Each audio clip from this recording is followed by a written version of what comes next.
அரியலூர் மாவட்டம் ஜெயங்கொண்டம் அருகே தங்கள் பகுதியில் குடிநீர் அசுத்தமாக வருகிறது என்றும் சுகாதாரமான குடிநீரை அமைத்து தர வேண்டும் என கோரிக்கை விடுத்த பொதுமக்களிடம் தண்ணீர் பாட்டிலை பிடுங்கி எறிந்த திமுக சட்டமன்ற உறுப்பினர் காசோ கா கண்ணனின் செயல் சர்ச்சையை ஏற்படுத்தியுள்ளது.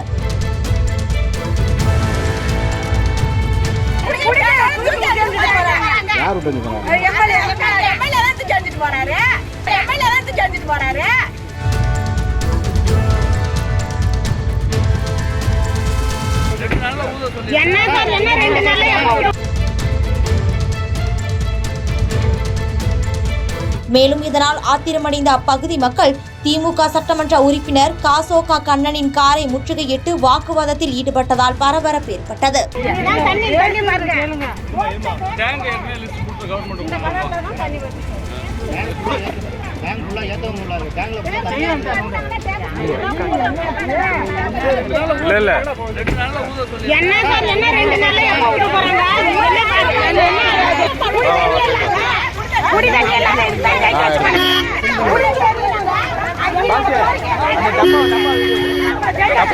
அவங்க எடுத்து வைக்கிறாங்க.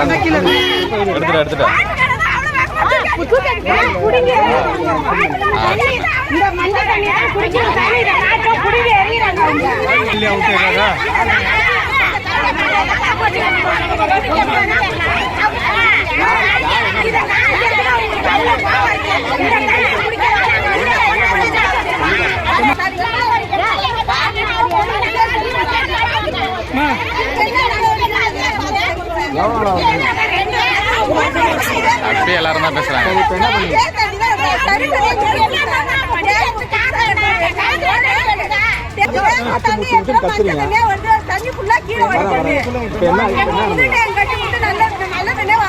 இன்னைக்கு என்ன பண்ணீங்க? இன்னைக்கு